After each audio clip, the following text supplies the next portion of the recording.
மாவட்டத்தை சேர்ந்த அரசு உயர்நிலை பள்ளி மாணவர்கள். நாங்கள் எஸ்ஐடிபியில் கியூபைட் டீமை சேர்ந்தவங்க. எங்களோட ஐடியா என்னென்னா, பிளாஸ்டிக் பாட்டில்களை பயன்படுத்தி கயிறு அப்புறம் பிளாஸ்டிக் பூம் ஸ்டிக் தயாரிப்பது. இந்த ஐடியா நாங்கள் எதுக்கு எடுத்தோம்னா, எங்கள் ஊரில் கண்ட இடத்துல ஜூஸை குடிச்சிட்டு கண்ட இடத்துல போடுறதுனால எங்கள் ஊர் சுற்றுச்சூழல் பாதிப்படைகிறது. இந்த சுற்றுச்சூழல் பாதிப்படைகிறதுனால இங்கே இருக்க ஆடு மாடுகளை இன்னும் அது வயிற்றுக்குள்ள போய் அது உயிர் வாழ்வதற்கே ஆபத்தாக முடியுது. எங்கள் ஊர் ஒரு அழகான ஊர். எங்கள் ஊர் பசுமையும் புல்வெளிகளும் நிறையா இருக்குது. அதனால் இந்த பிளாஸ்டிக் பாட்டில்களை கண்ட இடத்துல போடுறதுனால எங்கள் ஊரோட அழகே போயிடுது. இந்த பிளாஸ்டிக் பாட்டில்களை எடுத்து மறுசுழற்சி செய்யும்போது ஒரு கிராமத்தினால மறுசுழற்சி செய்ய முடியல. அதனால் நாங்கள் இது ஒரு முடிவு கட்டுறது ஒரு வழி எடுத்துருந்தோம்.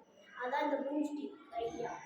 இதை நாங்கள் என்ன பண்ணுவோம்னா, ஃபஸ்ட்டு எங்கள் குழுவில் உள்ள மாணவர்களும் ஆசிரியர்களும் கிராமத்துக்குள்ள போய் சென்று கிராமத்து மக்களுக்கு ஃபஸ்ட்டு விழிப்புணர்வு உருவாக்கி அவங்களே எங்களுக்கு ஹெல்ப் பண்ணுறோம். மக்களே எங்களுக்கு நல்லாவே ஹெல்ப் பண்ணாங்க. பிளாஸ்டிக் பாட்டில்களை எடுத்து ஒரு கண்டெய்னரில் சேர்த்து வெதுவெதுப்பான தண்ணியில் கழுவி அதை சின்ன சின்ன பீசஸாக வெட்டினதுனால அதை வெட்டி அதை வெப்பப்படுத்தி இன்னும் கொஞ்சம் சாஃப்டாக்குனதுனால எங்கள் பூம் ஸ்டிக் ரெடி ஆயிடுச்சு. இதனால் கிராமத்திலே வேலைவாய்ப்பு கிடச்சினால இதுக்கு போக்குவரத்து செலவு கம்மி. இதனால் நாங்கள் மார்க்கெட்டிங் பண்ணுறது ஈஸி. இந்த பக்கத்து கிராமங்களுக்கு கொண்டு போய் பக்கத்து கிராமம் அப்புறம் தமிழ்நாடு சேர்த்து நாங்கள் பெரிய ஒரு தொழிலாளர் முனைவராகும். இந்த கிராம பெண்களுக்கு ஒரு வேலைவாய்ப்பாகவும் இருக்குது. இந்த கழிவுகளை நம்ம எரிக்கிறதுனால கர்ப்பிணி பெண்களுக்கும் பாதிப்படைகிறது. அது மட்டும் இல்லாமல் அந்த குழந்தைகளுக்கும் பாதிப்படைகிறது. இந்த நீரில் இந்த குப்பைகளை போட்டோம்னா அங்கே உள்ள மீன்கள், தாவரங்கள், நீர்வாழ் தாவரங்களும் பாதிப்படைகிறது. இதனால் இந்த காற்றையும் சுவாசிக்கக்கூடாது. அதை பருகுற ஆடு மாடுகளுக்கும் உடல் நலக்கேடு விளைவிக்குது. அதில் மனிதர்கள் பார்த்தீங்கன்னா அவங்க உடலுக்கு பல நோய்கள் வருது. மஞ்சக்காமாரி போன்ற நோய்கள் வருது. இதை மண்ணில் புதைச்சா இது மக்கி போடுறதுக்கு பல 100 ஆண்டு காலமே எடுத்துக்கொள்ளுது.